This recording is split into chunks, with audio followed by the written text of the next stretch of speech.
শেখ মুজিবুর রহমানের কাছ থেকে মানুষ ওই সময় যেটা আশা করেছিল, যেটা 7ই মার্চের ভাষণে উনি বলেছিলেন, সেটাকে উনি ইমপ্লিমেন্ট করতে পারেননি।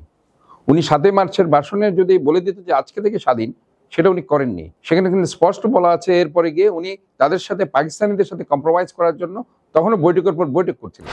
এখানে আওয়ামী লীগের যে গত 16টি বছর হয়েছে সেটা হচ্ছে প্রোপাগান্ডা। ইতিহাসবিদরা কোনো ইতিহাস রচনা করেনি। সেখানে উপর মহলের যিনি আছেন শেখ হাসিনা, উনি যেটাই বলেছেন পরবর্তীতে যারা আছে তারা সেটা ইমপ্লিমেন্ট করেছে। কাজে এখানে সোকল্ড ওইসব রাজনীতিবিদদের কারণে আজকে ইতিহাসটা বিকৃত হয়েছে। রাষ্ট্র গঠন করার পর একটা জাতীয় সরকার, আমরা যদি ক্ষমতায় আসতে পারি ইনশাআল্লাহ জনগণের ম্যান্ডেট নিয়ে, আমরা একটা জাতীয় সরকার, ন্যাশনাল কনসেনসাস নিয়ে, আমরা সবাইকে নিয়ে, আমরা দল মত নির্বিশেষে সমস্ত পেশাজীবীদের নিয়ে একটা আমরা জাতীয় সরকার, এবং সেখানে একটা দ্বিকক্ষ বিশিষ্ট পার্লামেন্ট থাকবে। সুপ্রিয় দর্শক, আমন্ত্রণ জানাচ্ছি সিএনটিভি সিটিজির সমসাময়িক টক শোর বিশেষ আয়োজন চাপকালের ভাবনা। আপনাদের সাথে আছি আমি সাজিদা ইমা। আজ আমাদের এই আয়োজনে আমন্ত্রিত অতিথি হিসেবে উপস্থিত আছেন সাবেক বিপ্লবী ছাত্র নেতা, একজন পরিচ্ছন্ন রাজনীতিবিদ, চট্টগ্রাম মহানগর বিএনপির সাবেক আহ্বায়ক এবং চট্টগ্রাম সিটি কর্পোরেশনের বর্তমান মেয়র ডাক্তার শাহাদাত হোসেন। আজ আমাদের অতিথির কাছ থেকে আমরা জানতে চাইব চট্টগ্রামের অতীত, বর্তমান ও আগামীর ভবিষ্যৎ সম্পর্কে, পাশাপাশি বিএনপির রাজনীতির বর্তমান প্রেক্ষাপট নিয়েও। তাহলে দেরি না করে শুরু করছি আমাদের মূল আয়োজন। আসসালামু আলাইকুম। ওয়ালাইকুম আসসালাম। কেমন আছেন আপনি? জি ইনশাআল্লাহ ভালো আছি। জি ভাইয়া, প্রথমে আপনার কাছে আমরা আসলে জানতে চাই, আপনার কিন্তু রাজনীতিতে লম্বা একটা সময় আপনার এই ক্যারিয়ারটা, তো রাজনীতিতে আসার অনুপ্রেরণাটা আসলে কিভাবে পেয়েছিলেন আপনি? ধন্যবাদ সিএনটিভি। আমি যারা এখানে কাজ করছেন ক্যামেরার সামনে পিছনে সমস্ত কলাকুশলীকে আমি ধন্যবাদ জানাচ্ছি, এবং আজকের যে অনুষ্ঠানটি সারা বিশ্বে দেখছে, বাংলাদেশেও আমি সমস্ত দর্শক শ্রোতাকেও আমি আন্তরিকভাবে ধন্যবাদ জানাচ্ছি। ফার্স্ট অফ অল আমি একটু কারেকশন করছি, আমি চট্টগ্রাম মেডিকেলের ছাত্র দলের প্রেসিডেন্ট ছিলাম 80-র দশকে। সেটা 87, 88, 89, 90, 91-তে আমি ডাক্তার হয়ে যাই। ডাক্তার হয়ে যাওয়ার পর ড্যাবের সেক্রেটারি হিসেবে পেশাজীবী রাজনীতি শুরু করি। এরপরে আবার বিএনপির রাজনীতি আমি শুরু করেছি, অর্থাৎ ছাত্রদল থেকে আমার কিন্তু শুরু, এবং চিটাগাং মেডিকেল কলেজের হাত ধরে। এবং আমি বিএনপির প্রাক্তন সেক্রেটারি ছিলাম, প্রাক্তন সভাপতি ছিলাম। বিএনপির ইতিহাসে এ যাবৎকালে একমাত্র আমি যে 7 বছর সাধারণ সম্পাদক থেকে এরপরে আবার 8 বছরের মতো আমি প্রেসিডেন্ট ছিলাম, এরপরে হয়েছে আহ্বায়ক। তো কাজে আমি মনে করি যে একটা লম্বা সময় আমার কেটেছে। ইনফ্যাক্ট যে প্রশ্নটি আপনি করেছেন যে কোত্থেকে অনুপ্রেরণা আমি পেয়েছি, শহীদ প্রেসিডেন্ট জিয়াউর রহমান 78 সালে আমাদের বাকলিয়া গভর্নমেন্ট হাই স্কুলের আমি ফার্স্ট বয় ছিলাম, 78 আমার মনে পড়ছে, তখন আমি ক্লাস 8-এর ছাত্র। আমি ওই সময় বৃত্তিও পেয়েছিলাম, স্কলারশিপ। তো সেখানে আমাদেরকে লাইন ধরে দাঁড় করানো হয়েছিল যে উনি আসবেন ওনার হ্যান্ডশেক করার। সো আমরা ওই সুযোগটা আমাদের হয়েছিল। বিএড কলেজ আমাদের বাকলি স্কুলের পাশে, এই কলেজটা এখনও আছে। সো সেখানে উনি এসেছিলেন, একটা বক্তব্য রেখেছিলেন। সো আলটিমেটলি আমাদের যে পাড়াটা আছে না, পাড়াটা কমপ্লিটলি বিএনপি অধ্যুষিত, এবং আমার বড় ভাইরা যারা ছিল, আমার চাচা সম্পর্কের যারা ছিল, সবাই বিএনপি করতো। সো দ্যাট তখন থেকে আমার একটা বিএনপির প্রতি একটা দুর্বলতা ছিল, যার কারণে পরবর্তীতে আমি যখন চিটাগং মেডিকেল কলেজে ভর্তি হই, আমাদের ঢাকা কলেজের কিছু ছেলে তারা প্রথমে শুরু করেছিল ছাত্রদল, পরবর্তীতে তারা আমাকে রিকোয়েস্ট করে যে তাদের দায়িত্ব নেওয়ার জন্য। সো দ্যাট আমি তখন ছাত্রদলের আহ্বায়ক হলাম। অর্থাৎ আমার লাইফের রাজনৈতিক প্রথম পোস্টটাই কিন্তু আহ্বায়ক দিয়ে, আমি কিন্তু সেকেন্ড পোস্ট হোল্ড করিনি। আমি ছাত্রদলের কনভেনার ছিলাম, এরপরে সম্মেলনের মাধ্যমে তখন আসাদুজ্জামান রিপন ছাত্রদলের কেন্দ্রীয় প্রেসিডেন্ট ছিলেন, আমানুল্লাহ আমার সেক্রেটারি ছিলেন।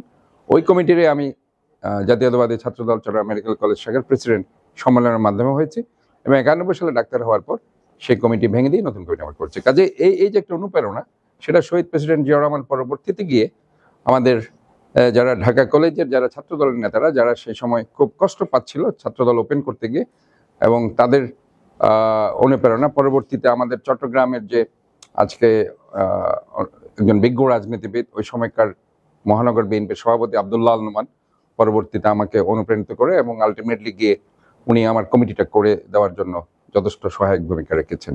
এবং আমাদের ওই সময় মেডিকেল কলেজের নার্সিংটা উনি কমপ্লিটলি উনি করতেন, এবং ওই সময়কার সাধারণ সম্পাদকও ছিলেন বীর মুক্তিযোদ্ধা একরামুল করিম। সেই ছাত্র রাজনীতি যদি কিছু স্মরণীয় ঘটনা আজকে আমাদের সাথে একটু শেয়ার করতেন। ছাত্র রাজনীতি ইনফ্যাক্ট হয়েছে কি, তখন আমার বাসাটা ছিল মেডিকেল কলেজের খুব পাশে, আমরা বলতো আর কি লোকাল ছেলে। সো দ্যাট আলটিমেটলি গিয়ে যখন ছাত্রদলের ছেলেদেরকে, আমরা তো খুব স্মল পোর্শনে ছিলাম তখন, জাসদের খুব রমরমা ভাব ছিল 80-র দশকে, এবং ছাত্রলীগ ছিল, ছাত্র শিবিরও ছিল, ছাত্র ইউনিয়নও ছিল। 5th সংগঠন হিসেবে ছাত্রদল আমার হাত ধরে, আমি প্রতিষ্ঠাতা, ছাত্রদলের। সো সেখানে যখন ছাত্রদল কাজ করতে গেল 10-12 জন যখন মিছিল করতো তখন তাদেরকে খুব মানে পিটানো হতো এবং সেখানে তাদের কোনো মিছিল করতে দিত না। ইভেন আমার মাথা দিয়েও একটা রক্ত ঝরেছে, আমাকেও ওই সময় খুব বাজেভাবে অ্যাসল্ট করা হয়েছিল। তো যাই হোক ওই জিনিসগুলো মনে পড়ে আর কি। এই শহীদ প্রেসিডেন্ট জিয়াউর রহমানের শাহাদাত বার্ষিকী করতে গিয়ে সেদিন আমার অনেক ছেলে আহত হয়েছিল, ওই স্মৃতিটাকে মনে পড়ে। এরপরে যখন আমাদের তৎকালীন আমাদের নেত্রী বেগম খালেদা জিয়া চিটাগংয়ে আসে, আমরা দেখা করার পর ম্যাডাম সাথে সাথে চিটাগং মেডিকেল কলেজের প্রিন্সিপাল তখন ছিলেন ফরিদ উদ্দিন আহমেদ, ওনাকে নিজেই ফোন করেন কর্নেল ওয়ালি আহমেদ সহ, এবং এটার ব্যবস্থা নিতে বলেন। ওই জিনিসটা আমার খুব ভালো লেগেছে যে আমাদের নেত্রী আমাদের এই কথাগুলো শোনার সাথে সাথে উনি যে তাৎক্ষণিক ব্যবস্থা নিয়েছেন এবং এই যে একটা দলীয় নেতাকর্মীদের প্রতি ওনার যে একটা সহানুভূতি সহমর্মিতা, এটা আসলে আমাকে খুব আবেগ আপ্লুত করেছিল। এবং ওই সময়কার আরেকটি স্মরণীয় ঘটনা আমি না বলে পারছি না। আমি তখন যেদিন ছাত্রদলের সম্মেলন হচ্ছিল 1989, মানে 87 সাল থেকে আমি আহ্বায়ক। 89 সালে যখন আমরা ছাত্রদলের সম্মেলন করছিলাম, সেই সম্মেলন যখন আমরা আসাদুজ্জামান রিপন উদ্বোধক ছিলেন এবং আমাদের যে তৎকালীন যে মহাসচিব ছিলেন ডাক্তার, তখন মহাসচিব ছিলেন না উনি, ডাক্তার বদরুদ্দোজা চৌধুরী, আপনার নাম শুনেছেন, উনি তখন বিএনপি করতেন, ওনাকে প্রধানমন্ত্রী হিসেবে আনা হয়েছিল। বাট উনি তখন বিভিন্ন কারণে গিয়ে আসেননি, আব্দুল্লাহ আল মানপর প্রধানমন্ত্রী ছিলেন। তো আসাদুজ্জামান রিপন যখন এটা উদ্বোধন ঘোষণা করার পর আমরা যখন মিছিল নিয়ে মেডিকেল ক্যাম্পাসে মিছিল করছিলাম, তখন আপনার লেডিস হোস্টেল বোধহয় দেখেছেন আমাদের চিটাগাং মেডিকেলে, তার পাশে যে ইমার্জেন্সি ওয়ার্ডটা আছে সেটার উপর থেকে, একদম হসপিটালের উপর থেকে 2-3টা তারা ক্র্যাকার চার্জ করেছিল আমাদের সামনে, একদম আমার এক হাত সামনে। আমি মিছিলের অগ্রভাগে ছিলাম, আসাদুজ্জামান রিপন ছিলেন আর আমাদের নেতারা ছিল। বাট আমরা ওই সময় ভয় পাইনি। আমরা ওই ক্র্যাকারের চার্জের একটা ধোঁয়া উঠছিল, ওই ধোঁয়ার উপর দিয়ে আমরা মিছিল করে চলে গেছি। এবং ওইটার কারণে গিয়ে আমরা ওই দিন সম্মেলনটা করতে পেরেছিলাম। না হয় আমরা যদি পিছিয়ে চলে আসতাম তো ভয় পেয়ে চলে যেতাম, ওই দিন সম্ভবত ছাত্র দলের সম্মেলন করা হতো না।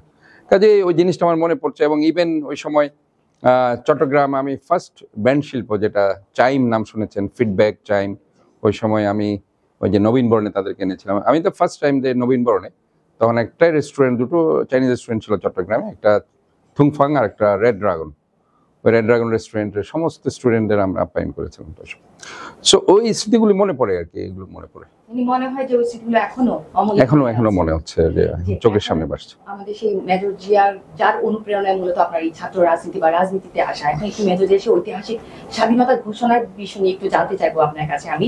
কারণ আমরা সকলেই জানি যে 1971 সালের 26শে মার্চ প্রথম প্রহরে মেজর জিয়াউর রহমান চট্টগ্রাম কালুরঘাট বেতার কেন্দ্র থেকে আনুষ্ঠানিকভাবে স্বাধীনতা যুদ্ধে অংশগ্রহণের ঘোষণা দিয়েছিলেন। কিন্তু দেখা যায় আবার 26শে মার্চের ঘোষণা পরে কিন্তু আওয়ামী লীগের কিছু নেতাদের বিরোধিতার কারণে 27শে মার্চ পুনরায় তার কিন্তু আবার স্বাধীনতা। ব্যাপারটা হয়েছে কি, আপনার 1971 সালে যেটা হয়েছে সেটা 26শে মার্চের আগে কিন্তু 25শে মার্চের একটা কালো রাত্রি আছে, যখন পাকিস্তানের হানাদার বাহিনীরা কোনো কারণ ছাড়াই নিরস্ত্র বাঙালিদের উপর ঝাঁপিয়ে পড়েছিল এবং অপারেশন সার্চ লাইটের নামে। এবং সে রাত্রে যেটা হয়েছে যে 8ম ইস্ট বেঙ্গল রেজিমেন্টের কর্নেল জাঞ্জোয়া তখন তৎকালীন মেজর জিয়াকে অস্ত্র খালাসের জন্য পাঠাচ্ছিল। প্রতিমধ্যেই মেজর জিয়াকে তারা হত্যা করার জন্য চিন্তা করেছিল, বাট ইন সাম ওয়ে উনি আবার ফেরত এসেছিল এবং 8ম ইস্ট বেঙ্গল রেজিমেন্টের যে কর্নেল জাঞ্জোয়া ওনাকে হত্যা করার জন্য চিন্তা করেছিল, তাকে উনি হত্যা করলেন। এবং হত্যা করে সেখানে আজকে যে বিপ্লব উদ্যানটা আপনি দেখছেন, 8ম ইস্ট বেঙ্গল রেজিমেন্টের ঠিক সামনেই ছিল এই বিপ্লব উদ্যানটি। সেখানে একটা ড্রামের উপর দাঁড়িয়ে উনি ঘোষণা দিয়েছিলেন, we revolt. That's the first thing that what happened on that night. এবং সেটার কারণে কি যে মুক্তিযুদ্ধের যে একটা সূচনা উনি করেছে, আমি বিদ্রোহ ঘোষণা করছি, ওই বিদ্রোহ ঘোষণার মধ্যে দিয়ে সেদিন একটি চমৎকারভাবে ওই মুক্তিযুদ্ধের সূচনা হয়েছিল। সোফার আমার মনে হয় এরপর দিন উনি যেটা করেছিলেন যে কালুরঘাট বেতার কেন্দ্র সেদিন 26শে মার্চ বর্তমানে যেটা স্বাধীনতা পার্ক আছে, শহীদ জিয়া পার্ক ছিল সেটা, সেই স্বাধীনতা পার্কে উনি গিয়ে ডিক্লেয়ার করেছিল, I, Major Jia, do hereby proclaim the independence of Bangladesh as a provisional president of Bangladesh.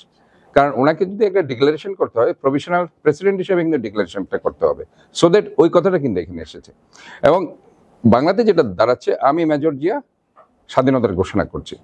এই যে ঘোষণাটা যখন ইথারের মাধ্যমে সারা পৃথিবীতে ছড়িয়ে পড়লো, আলটিমেটলি গিয়ে আওয়ামী লীগ কিন্তু ইনফ্যাক্ট তখন কিন্তু রাজনীতিতে ছিল, বাট মুক্তিযুদ্ধে যখন সূচনা হলো 25শে মার্চের কালো রাত্রিতে, যেটা আপনারা দেখেছেন ওই যে তাজউদ্দিন আহমেদ তৎকালীন যে আওয়ামী লীগ নেতা, ওনার মেয়ে একটা বই আছে, নেতা এবং পিতা, এই টাইপের একটা বই আছে, সেখানে কিন্তু স্পষ্ট বলেছে যে ওনার বাবা গিয়েছিল শেখ মুজিবুর রহমানের কাছে যে একটা স্বাধীনতার ঘোষণা কিভাবে দেওয়া যায়, তখন উনি বলেছিলেন এটা নিয়ে তুমি চিন্তা করো না।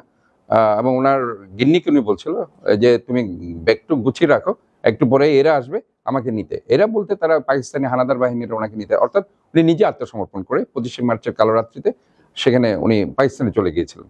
But the thing is, Awami লীগের যে নেতাকর্মীদের কাছ থেকে হয়তো ওই সময় স্বাধীনতার ঘোষণা আশা করা হয়েছিল, তারা সেই সময় দিতে পারেনি। তারা সেই সময় ভারতে পালিয়ে গিয়েছিল, যার কারণে গিয়ে শহীদ প্রেসিডেন্ট জিয়াউর রহমান সেদিন কালুরঘাট বেতার কেন্দ্র, বর্তমানে স্বাধীনতা পার্কে গিয়ে এই ডিক্লারেশন দিয়েছিল। এবং 27শে মার্চে যে ব্যাপারটা আসছে সেটা হচ্ছে 26শে মার্চে যে ডিক্লারেশনটা আসার পর সবাই যখন যুদ্ধে ঝাঁপিয়ে পড়লো, এই জিনিসটাকে তখন আওয়ামী লীগের অনেক নেতা যারা লুকিয়ে ছিল গর্তে, তারা তখন বুঝতে পারলো যে না, জিয়াউর রহমান কে, এটা তো একটা সৈনিক, সে সমস্ত ক্রেডিট নিয়ে নিচ্ছে। এরপরে তারা আবার 27শে মার্চ জিয়াউর রহমানকে নিয়ে এক জায়গায়, এখানে একে খান সাহেব সহ আরো ওই আপনার জোহর আহমেদ চৌধুরী সবাই মিলে তখন তারা বললো যে ঠিক আছে, এম আজিজ সবাই মিলে বললো যে এই ডিক্লারেশনে তুমি ঠিক আছে তুমি করেছো, বাট তুমি শেখ মুজিবুর রহমানের পক্ষে এই ডিক্লারেশনটা আবার তোমাকে দিতে হবে। দ্যাট মিনস 27শে মার্চ তোমাকে আবার গিয়ে এই ডিক্লারেশনটা শেখ মুজিবুর রহমানের পক্ষে তোমাকে দিতে হবে। যার কারণে দুটো ডিক্লারেশন এসছে, একটা 26শে মার্চ, একটা 27শে মার্চ। 26শে মার্চ উনি নিজেই এই ডিক্লারেশনটা দিয়েছিল। 27শে মার্চ আওয়ামী লীগের নেতাদের প্রেশারে গিয়ে সেখানে তারা যখন বুঝতে পারলো যে এটা শহীদ প্রেসিডেন্ট জিয়াউর রহমান, কারণ শহীদ প্রেসিডেন্ট জিয়াউর রহমান দিয়েছিল দেশের জন্য, দেশের স্বাধীনতার জন্য। এবং ইনফ্যাক্ট যখন সাধারণ মানুষের উপর পাকিস্তানের হানাদার বাহিনী তারা যখন বিনা বিচারে গুলি করা শুরু করলো, তখন এই সাধারণ মানুষকে উদ্বুদ্ধ করেছিল ওনার এই কথার মধ্যে দিয়ে।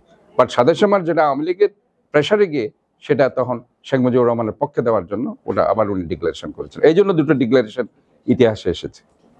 এখন আসলে আমরা জানতে চাওয়া যে জিয়াউর রহমান ছাড়া বাংলাদেশের স্বাধীনতা আদৌ কি সম্ভব ছিল, পাশাপাশি জিয়াউর রহমান যে স্বাধীনতার একটি অবিচ্ছেদ্য অংশ, এই বিষয়ে আসলে আপনার কি মত?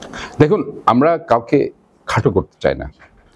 বাংলাদেশের রাজনীতিতে যেটা হয়েছে যে একটা নেতাকে খাটো করা, সেই রাজনীতি আমরা বিশ্বাসী নয়। অবশ্যই আমরা এই মুক্তিযুদ্ধের উদ্বুদ্ধ করার জন্য আমরা মনে করছি এখানে শেরে বাংলা একে ফজলুল হক, হোসেন শহীদ সোহরাওয়ার্দী, এরপরে মৌলানা ভাসানী, শেখ মুজিবুর রহমান, পাশাপাশি শহীদ প্রেসিডেন্ট জিয়াউর রহমান, সবারই কিন্তু ভূমিকা আছে স্ব জায়গায়। কাউকে খাটো করার কোনো কিছু নেই। বাট আমাকে যার যেটা স্বীকৃতি তাকে সেটা দিতে হবে। শেখ মুজিবুর রহমানের কাছ থেকে মানুষ ওই সময় যেটা আশা করেছিল, যেটা 7ই মার্চের ভাষণে উনি বলেছিলেন, সেটাকে উনি ইমপ্লিমেন্ট করতে পারেননি। উনি 7ই মার্চের ভাষণে যদি বলে দিত যে আজকে থেকে স্বাধীন, সেটা উনি করেননি। সেখানে কিন্তু স্পষ্ট বলা আছে, এরপরে গিয়ে উনি তাদের সাথে, পাকিস্তানিদের সাথে কম্প্রোমাইজ করার জন্য তখনও বৈঠকের পর বৈঠক করছিলেন। যদি ওই সময় উনি বৈঠক না করে স্ট্রেইট ওখানে স্বাধীনতার ঘোষণা দিয়ে দিতে পারতেন, তাহলে 7ই মার্চ কেন স্বাধীনতা দিবস হতো? 26শে মার্চ কখনো স্বাধীনতা দিবস হতো না। কাজে 26শে মার্চ স্বাধীনতা দিবস হওয়ার মূল কারণ হচ্ছে ওই স্বাধীনতার ঘোষণাটাই এসেছে শহীদ প্রেসিডেন্ট জিয়াউর রহমানের কাছ থেকে, যখন আওয়ামী লীগের নেতৃত্ব ব্যর্থ হয়েছে। এই জায়গায় হচ্ছে মূল পয়েন্ট। এবং সেখানে গিয়ে আজকে এই যে কারো ব্যক্তিগত এককভাবে যে স্বীকৃতি, সেটার কথা কিন্তু আমরা এখনো বলছি না। আমরা বলছি শহীদ প্রেসিডেন্ট জিয়াউর রহমান তখন দেশের ক্রান্তিকালে দেশকে বাঁচানোর জন্য, দেশের মানুষকে উদ্বুদ্ধ করার জন্য, তখন একজন আর্মি পার্সনের মুখ থেকে যে কথাটি বের হয়েছে, তাতে করে আবাল বৃদ্ধ বনিতা, সৈনিক, জনতা, সমস্ত রাজনৈতিক দলের নেতাকর্মীরা দলমত নির্বিশেষে মুক্তিযুদ্ধে ঝাঁপিয়ে পড়ার একটা উৎসাহ উদ্দীপনা পেয়েছিল। কিন্তু আসলে একটা বিষয় জানার ছিল যে বর্তমান প্রজন্ম যারা আছে, দেখা গিয়েছে যে পাঠ্যপুস্তক থেকে মেজর শহীদ জিয়াউর রহমানের যে ইতিহাসটুকু আছে তাকে উঠিয়ে দেওয়া হয়েছে। এই বিষয়টি নিয়ে আসলে আপনার কি মতামত? দেখুন, আজকে যে প্রবলেমটা হচ্ছে এটাই যে রাজনীতিবিদরা যখন কোনো কিছু কথা বলে সেটা হয় প্রোপাগান্ডা।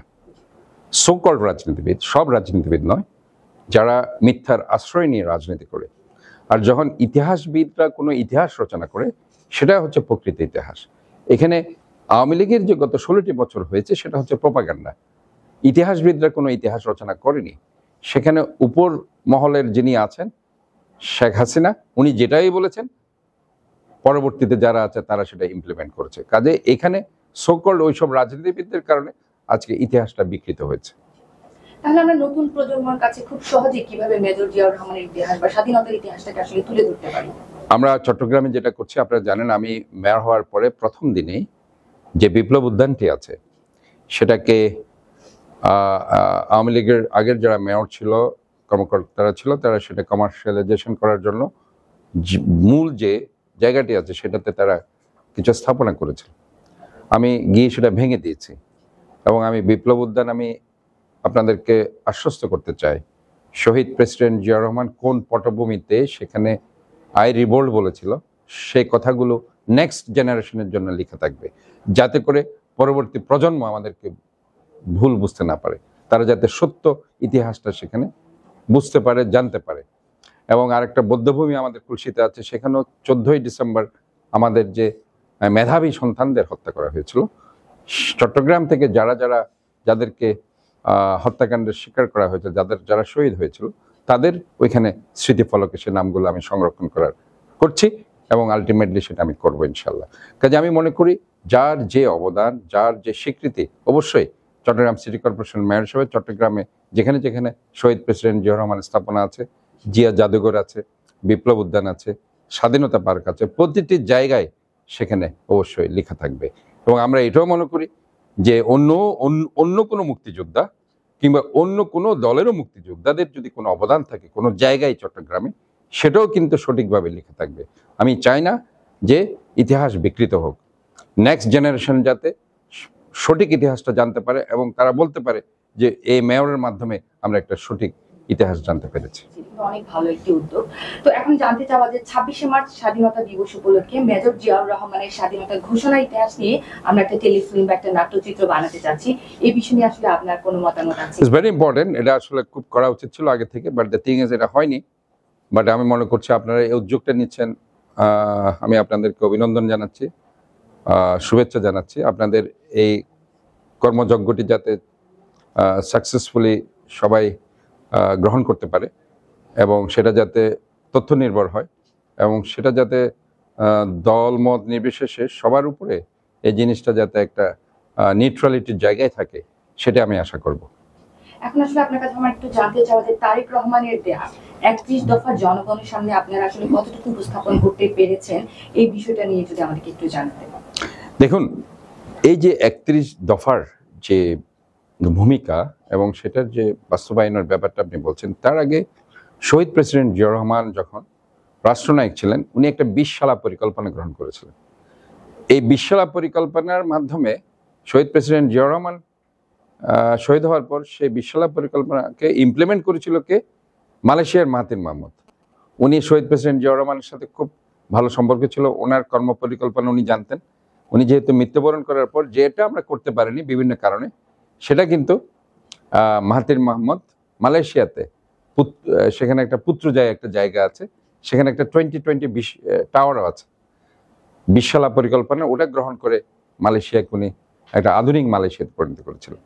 কাজে ওই জায়গায় গিয়ে হয়তো আমরা 20 শালা পরিকল্পনার পরে আমাদের দেশ নেত্রী বেগম খালেদা জিয়া এটা 2030 ভিশন, আপনার মনে আছে কিনা, 2030 ভিশন উনি দেশকে উপহার দিয়েছিলেন। সবিশেষে আমাদের দেশ নায়ক তারেক রহমান, যিনি একটি ফাউন্ডেশনের মধ্যে দিয়ে ওনার রাজনৈতিক ক্যারিয়ার শুরু করেছিলেন, যেটাতে আমিও প্রতিষ্ঠাতা আহ্বায়ক চট্টগ্রামে, যেটাকে বলছে জিয়া রহমান ফাউন্ডেশন। এবং সেটার কিন্তু পটভূমি খুব চমৎকার। যখন উনি এটাকে শুরু করেছিলেন, উনি বলেছিলেন যে দেশকে স্বাবলম্বী করার জন্য, স্বনির্ভর করার জন্য একটি উদ্যোগ, একটু চেষ্টা এনে দেবে সচ্ছলতা, আসবে দেশে স্বনির্ভরতা। এই কথাটি বলেই কিন্তু উনি দেখেছেন সারা বাংলাদেশে ঘুরে বেরিয়েছে। উনি যেখানে পানি ছিল না, পানির ব্যবস্থা ছিল না, সেখানে পানির ব্যবস্থা করে দিয়েছিল। যেখানে অ্যাজমা রোগীরা কষ্ট পাচ্ছিল, অ্যাজমা কেয়ার সেন্টার করে দিয়েছিল।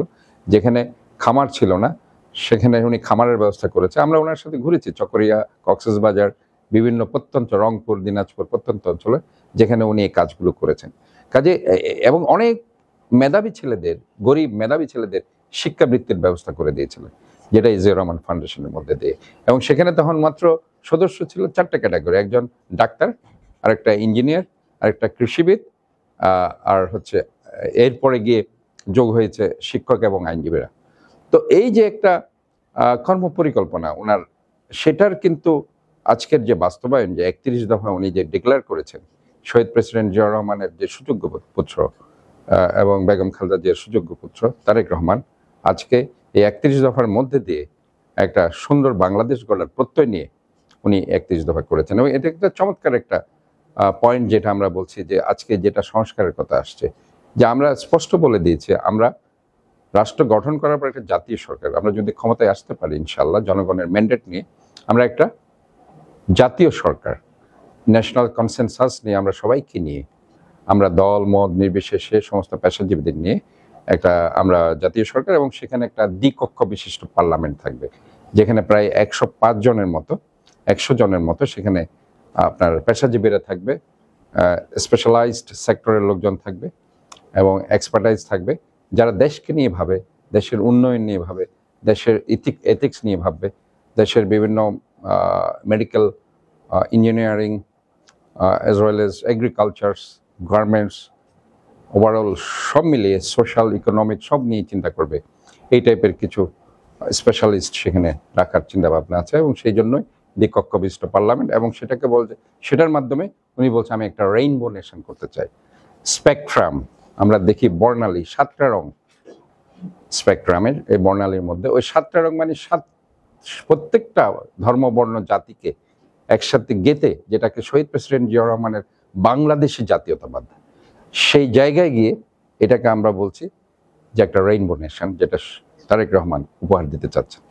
তার মানে আমরা দেখছি যে নানা সংস্কারের কথা এখন উঠে আসছে, ম্যাক্সিমাম সংস্কার কিন্তু সেই 31 দফার মধ্যে চলে আসছে। শিওর, এখানে আপনি শিক্ষা বলেন, স্বাস্থ্য বলেন, সাংস্কৃতিক বলেন, সামাজিক বলেন, বিচার বিভাগ বলেন, আইন বিভাগ বলেন, কথা বলার স্বাধীনতা বলেন, প্রেস বিভাগ বলেন, আমাদের যে মৌলিক অধিকার বলেন, অন্ন বস্ত্র বাসস্থান, সবকিছু কিন্তু এই 31 দফার মধ্যে আছে।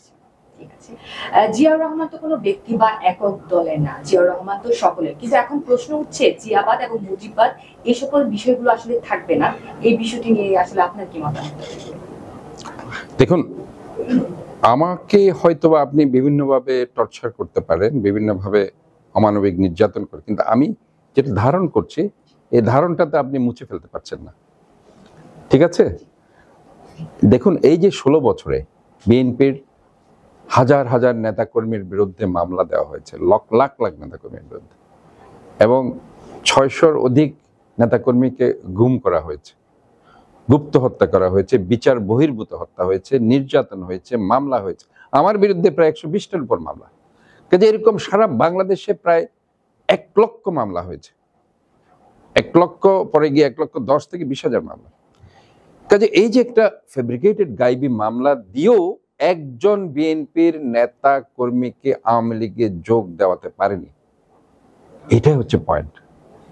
কারণ বিএনপির নেতাকর্মীরা এত বেশি নির্যাতন নিষ্পেষণের পরও তাদেরকে কিন্তু ওই জিয়াবাদ কিংবা শহীদ জিয়ার আদর্শ থেকে তাদেরকে বিচ্যুত করতে পারেন।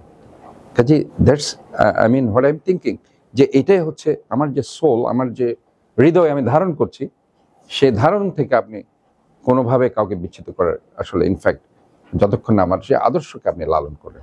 আর আদর্শকে লালন পালন না করে যখন আপনি অন্যভাবে একটি দল করবেন, আপনি খুব সহজেই দল পরিবর্তন করতে পারবেন।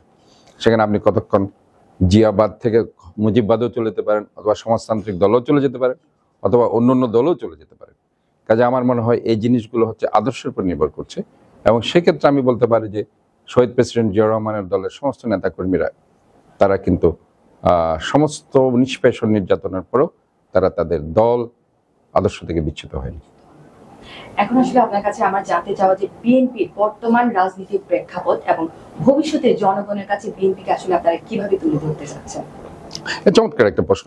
আমরা আসলে দেখুন, আমরা 31 দফাটা আমরা সামনে উপস্থাপন করছি, এবং আমরা বলছি যে মানুষের যে একটা অধিকার আছে, যে অধিকারের জন্য আজকে আমরা 16 থেকে 18 বছর সংগ্রাম করেছি। আমি ব্যক্তিগতভাবে দেখুন 1/11 থেকে আজ পর্যন্ত, আমি মেয়র হয়েছি 3 মাস হয়েছে, এই 3 মাস আগ পর্যন্ত আমরা কি করেছি? সংগ্রাম করছি, এখনো সংগ্রাম করছি। আমার দল কিন্তু এখন ক্ষমতায় আসেনি। আমি হয়তোবা আমি আইনের লড়াইয়ে, যেটা আমি 21 সালে মেয়র ইলেকশন করেছি, যেখানে আমাকে জোর করে আমার ভোটের অধিকার হরণ করে সেখানে পরাজিত করেছি, সেখানে আমি ট্রাইব্যুনালে মামলা করে একদম অথেন্টিক্যালি আমি বিচার বিভাগের অধিকার নিশ্চিত করার পরে 5 আগস্টের পর আমি রাইটটা পেয়েছি। বাট 5 আগস্টের আগে আমি তো রাইটটা পাইনি।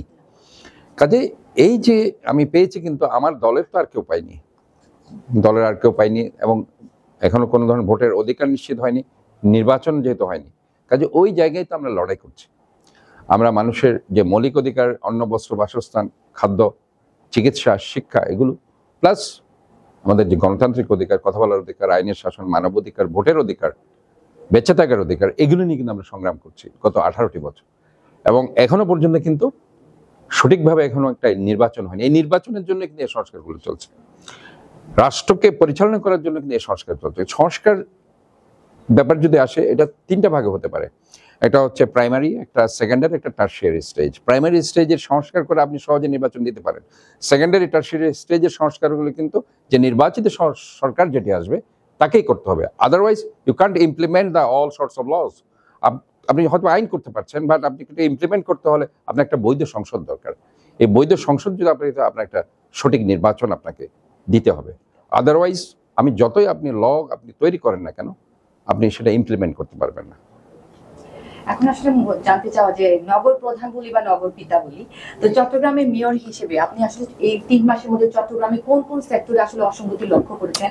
এটা আসলে এই অসঙ্গতিগুলো কিভাবে আসলে রিকভারি করতে পারি আমরা? দেখুন, অসঙ্গতি অনেক। আমি যখন 3 মাস আগে, 3 মাসও হয়নি, সম্ভবত আরো 10 দিন বাকি আছে, আমি 3rd নভেম্বর শপথ নিয়েছি। 5th নভেম্বর আমি চট্টগ্রামে এসেছি এবং আমি দায়িত্ব নিয়েছি। এরপরে প্রথম অসঙ্গতি হচ্ছে, আমি দেখলাম যে আমার যে একটা ইউনিভার্সিটি, প্রিমিয়ার ইউনিভার্সিটি, 16 বছর ধরে সিটি কর্পোরেশন অধীনে ছিল, আমাদের টাকা দিয়ে কিনা, সেটা একটা গোষ্ঠীর হাতে চলে গেল। আপনারা জানেন মহিউদ্দিন চৌধুরীর ছেলে, তারা সেটা দখল করে নিয়েছিল। তো আমি মহান রাব্বুল আলামিনের কাছে অশেষ কৃতজ্ঞতা যে আজকে ওনার মাধ্যমে আমি এখানে এসেছি, আপনাদের সবার দোয়ায়, আমার দলের অক্লান্ত তাদের নেতা কর্মীদের সার্বিক সহযোগিতায়, আমাদের নেত্রী বেগম খালেদা জিয়া, তারেক রহমানের পৃষ্ঠপোষকতায়। তা আমি ওই ইউনিভার্সিটিটা ফেরত পেয়েছি 3-4 দিন আগে। আমাকে একটা এডুকেশন মিনিস্ট্রি থেকে আমাকে ট্রাস্টি বোর্ডের আবার চেয়ারম্যান হিসাবে এবং ওই ইউনিভার্সিটি আমাদেরকে ফেরত দেওয়া হয়েছে আইনি লড়াইয়ের মাধ্যমে। ঠিক একইভাবে যেভাবে মেয়র হয়েছে, ঠিক একইভাবে আইনি লড়াইয়ের মাধ্যমে আমি আমার ইউনিভার্সিটি ফেরত পেয়েছি। এবং এখানে একটা বিশাল অসঙ্গতি সেখানে দেখতে পাচ্ছি যে প্রায় 10 কোটি টাকা প্রিমিয়ার ইউনিভার্সিটি থেকে বিজয় টিভিকে দেওয়া হয়েছে এবং 4 কোটি টাকা স্বাধীন একটা এনজিওকে দেওয়া হয়েছে। তো এই ধরনের অসঙ্গতি একটা ইউনিভার্সিটি আমি পেয়েছি। এবং আমি এখানে বিশেষ করে যে বিপ্লব উদ্যানের কথা বলছি, প্রথম দিনে যেটা আমি ভেঙে দিয়েছিলাম স্ট্রাকচারগুলো, সেখানেও বিবিধভাবে বিভিন্ন অসঙ্গতি আমি দেখতে পাচ্ছি। এবং আমাদের কিন্তু অনেক মার্কেট আছে, বাজার আছে, সেগুলো আমি দেখতে পাচ্ছি যে প্রচুর অসঙ্গতি। এবং আমাদের যে অর্গানোগ্রাম আছে, সেখানে আমাদের লোক নেওয়ার কথা ছিল প্রায় 5,000 মতো, সেখানে লোক হয়ে গেছে 10,000-এর কাছাকাছি। কাজে সব দিক দিয়ে অসঙ্গতি। কাজে এই একটা অসঙ্গতি থেকে আস্তে আস্তে একটা সুন্দর জায়গায় আনতে হলে অনেক কষ্ট করে যেত, এবং সেটা আমি করছি। আমি এটা স্বপ্ন দেখি যে শহরকে একটা ক্লিন সিটি, গ্রিন সিটি, আমি হেলদি সিটি করব। এবং সে চিন্তাভাবনা থেকে আমি এখন সারা চট্টগ্রামে ক্লিন সিটির অংশ হিসাবে আমি বিভিন্ন জায়গায় সেখানে ঘুরে বেড়াচ্ছি, বিভিন্ন বিন সরবরাহ করছি এবং নালা নর্দমা পরিষ্কার করছি। এবং আমি তাদেরকে এই সচেতনতা করতে চাচ্ছি যে শহরটা শুধুমাত্র আমার একার শহর নয়, আপনাদের সবার শহর। কাজে আমরা কোনো ময়লা, বিশেষ করে পেরিশেবল, নন পেরিশেবল যেটাই হোক, এই যে polythene, plastic, cork sheet, glass, as well as perishable, যেগুলো গন্ধ বের হয় যে ময়লাগুলো থেকে, কোনো কিছু আমরা রাস্তায় ফেলবো না। আমাদের সুনির্দিষ্ট ডাস্টবিন আছে, বিন আছে, আমরা সেখানে ফেলবো এবং এর মাধ্যমে আমরা শহরকে সুন্দর রাখবো।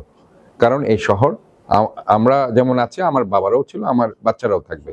কাজে সবাই মিলে আমাদেরকে শহরটাকে সুন্দর রাখতে হবে, এইটা আমার একটা স্লোগান আছে।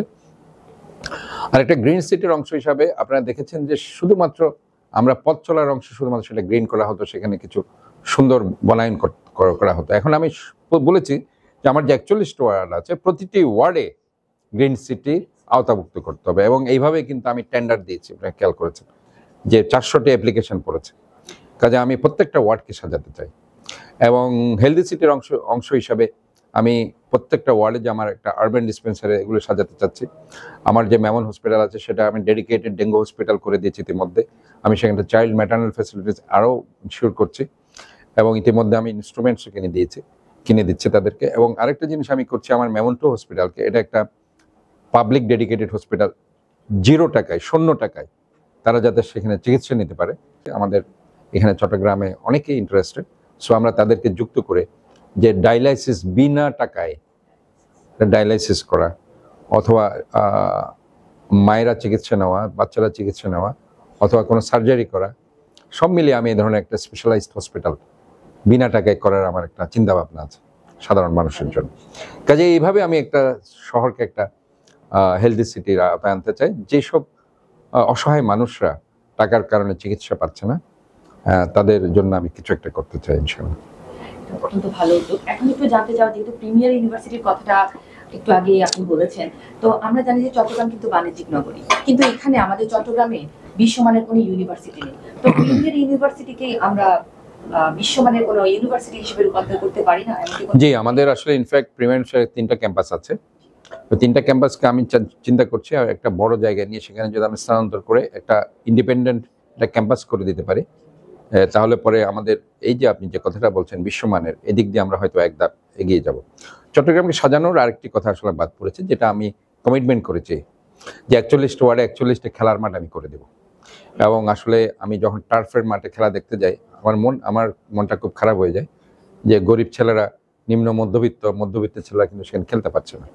সো দ্যাট আমি 41টা ওয়ার্ডে 41টা খেলার মাঠ করে দেওয়ার পরিকল্পনা করেছি। 7টি খেলার মাঠের আমি ইতিমধ্যে ভিত্তিপ্রস্তর স্থাপন করে দিয়েছি ইনশাআল্লাহ। এবং বাকি যে ওয়ার্ডগুলো আছে প্রতিটা ওয়ার্ডেও আমি ধীরে ধীরে সেটা করে দেব। আর আমি কিছু পার্ক করছি, আপনারা হয়তো জানেন যে বিশেষ করে এই যেটা বিপ্লব উদ্যান, এটা গ্রিন পার্ক হবে, ওয়াকওয়ে হবে। আরেকটি আমবাগান, যেটা শহীদ ওয়াসিম আকরাম 24 জুলাই অগাস্টে যে প্রথম শহীদ চট্টগ্রাম, তার নামে আমি করে দিয়েছি অলরেডি। এবং জাম্বুরি মাঠটা আমি সবার জন্য উন্মুক্ত করে দিয়েছি, সেখানে যে শিশু পার্ক সেটারও কাজ চলছে। এবং আপনারা জানেন যে দৃষ্টিনন্দন যে পতেঙ্গা সি বিচটা, যেটা আমরা ছোটকাল থেকে সেখানে ঘুরতাম যেতাম, সেটা আমি এবং ডিসি এবং চট্টগ্রাম উন্নয়ন কর্তৃপক্ষ আমরা সবাই মিলে সমন্বয় করে কাজটা করছি। এবং সেখানে একটা চমৎকার ভাবে আমরা সেখানে ওয়াকওয়ে, ড্রাইভিং স্পেস, রয়্যালেস, সেখানে আমি মেয়েদের জন্য টয়লেট ফ্যাসিলিটি যেটা আগে ছিল না সেটাও করে দেওয়া হয়েছে। এবং সেখানে সিটিং অ্যারেঞ্জমেন্ট আছে, সেখানে গ্রিন প্লান্টেশন আছে, লাইটিং করে দেওয়া হয়েছে। কাজেই সেখানে একটা বিশ্বমানের একটা বিনোদন কেন্দ্র হওয়ার একটা সুযোগ আছে এবং সেটা আমরা করছি। আমাদের নেক্সট প্ল্যান সেখানে একটা ইকো রিসোর্স করা, পার্কিং করে সেখানে যাতে সবাই সুন্দর করে তারা সেখানে যেতে পারে। সো দ্যাট এই সুবিধাগুলো আমরা এনশিওর করতে চাচ্ছি। প্রিমিয়ার ইউনিভার্সিটি যে বিশ্বমানের করার যে আসলে কি কি উদ্যোগ আমরা গ্রহণ করতে পারি, এই বিষয়ে যদি একটু জানাতেন। দেখুন, বিশ্বমানের করতে হলে আমাদেরকে মূলত আমাদের ফ্যাকাল্টি বাড়াতে হবে, আমাদেরকে ইন্ডিপেন্ডেন্ট সেখানে একটা ইউনিভার্সিটি করতে হবে, সেখানে খেলার মাঠ থাকতে হবে, সেখানে ধর্মীয় প্রতিষ্ঠান, মসজিদ এগুলো থাকতে হবে, এবং সেখানে সাংস্কৃতিক যে অঙ্গন সেটাকে আরও স্পেশাস করতে হবে। এবং বিশ্বমানের কিছু শিক্ষক সেখানে আমাদেরকে নিয়োগ দিতে হবে, কিছু ভিজিটর টিচার আমাদেরকে সেখানে আনতে হবে, যারা অভিজ্ঞ টিচার, যারা খুব কোয়ালিফাইড টিচার। এবং অন্য যে ইউনিভার্সিটিগুলো আমরা দেখছি, বাংলাদেশে ইনফ্যাক্ট ঢাকা ইউনিভার্সিটিও কম্পিট করতে পারছে না। সো দ্যাট এই জিনিসগুলোকে আমাদেরকে চিন্তায় ফেলে আমার সিটি কর্পোরেশনে 100টি শিক্ষা প্রতিষ্ঠান আছে, নার্সারি, মাধ্যমিক, উচ্চ মাধ্যমিক মিলে।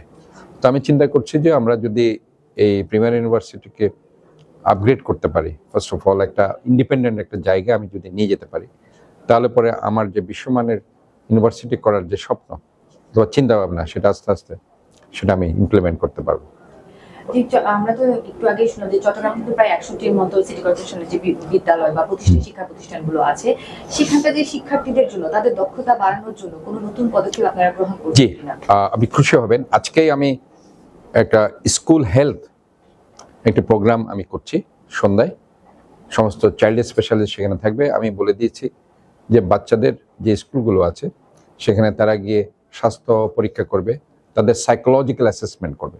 যে কোনো স্কুলে একটা জিনিস মনে রাখবেন, psychological assessment is very important. এবং বাচ্চাদের যে কথাটা আছে যে সুস্থ দেহে সুন্দর মন, sound mind in sound body, ওই সুস্থ দেহে সুন্দর মনের ব্যাপারে আমরা ওই যে মাঠটাকে প্রাধান্য দিচ্ছি, এবং তাদের খেলাধুলা, তাদের শারীরিক চর্চা, এই জিনিসগুলোকে আমরা প্রাধান্য দিচ্ছি। আর মানসিক বিকাশ যাতে হয়, তাদের যে মনোজগতে যদি একটা সুন্দরভাবে তারা বিকাশ ঘটাতে পারে, সো দ্যাট তাদের লেখাপড়া তো সেটা কিন্তু প্রভাব পড়ে। তো আমি এইটাই চাচ্ছি যে তারা সব দিক দিয়ে যাতে সাপোর্টিভ হয়, তাদেরকে আমরা যাতে সাপোর্ট করতে পারি, তাদের যে স্বাস্থ্য সেবা সেটাও আমরা দিব, তারা ঠিকমতো ডায়েট করছে কিনা, বিশেষ করে ডায়েট ইজ ইম্পর্টেন্ট। আমি যদি মর্নিং ব্রেকফাস্টটা কোনো কারণে স্কিপ করি, সেখানে কিন্তু আমার বাচ্চারা কিন্তু ঠিকমতো তারা গ্রোন আপ হবে না। সেজন্য আমি বলেছি যে সঠিক balance diet, fat, protein, carbohydrate, fibre সমৃদ্ধ খাবার।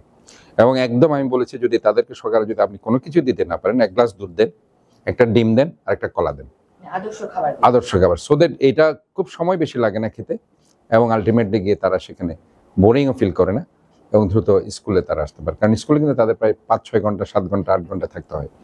So this is better. আমি মিড ডে মিলও আমি দেওয়ার সব জায়গায় চিন্তা করছি, এবং অনেক জায়গায় আছে, বাট যেই সব জায়গায় নেই সেখানে আমি চিন্তা ভাবনা করছি।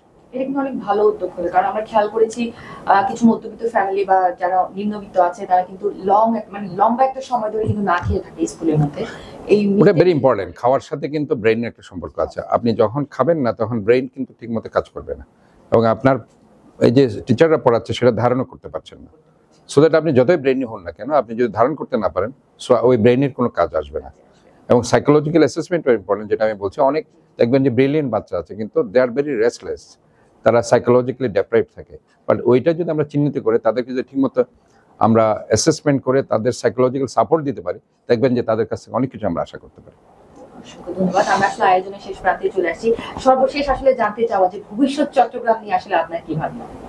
না, এটাই বলছি, আমি এই শহরকে আমার টার্গেট হচ্ছে clean city, green city, healthy city in all respect. Clean city, নালা নর্দমা, রোডঘাট তো পরিষ্কার থাকবেই, কিন্তু ক্লিন সিটির আরেকটা ডেফিনেশন আমি দিতে চাই যে আমাদের মনটাকে বড় করতে হবে। আমরা সবাই মিলে জাতি, ধর্ম, বর্ণ নির্বিশেষে একটা নিরাপদ শহর আমরা এই চট্টগ্রামকে দিতে চাই। কারোর সাথে কোনো হানাহানি থাকবে না, সংঘর্ষ থাকবে না, মনোমালিন্য থাকবে না, হিংসা থাকবে না, বিদ্বেষ থাকবে না, একটি নিরাপদ শহর সব ক্ষেত্রে। এইটাই আমি চাই। অসংখ্য ধন্যবাদ আপনাকে আপনার ব্যস্ত সময় থেকে আমাদের স্টুডিওতে আসার জন্য। আমাদের সিএনটিভি দর্শকদের উদ্দেশ্যে যদি কিছু বলতেন। সিএনটিভি দর্শককে আমি ধন্যবাদ জানাচ্ছি। আসলে দর্শকরাই সঠিক জাজ করতে পারে, তা আমি বলবো যে তাদেরকে রিকোয়েস্ট করব, সিএনটিভি অবশ্যই একটা ভালো টিভি, যারা গঠনমূলক কিছু কাজ করার চিন্তা ভাবনা করছে, অবশ্যই আপনারা সিএনটিভির সাথে থাকবেন। ধন্যবাদ। পাশাপাশি ধন্যবাদ জানাই আমাদের দর্শকদের যারা এতক্ষণ ধরে আমাদের সাথে ছিলেন।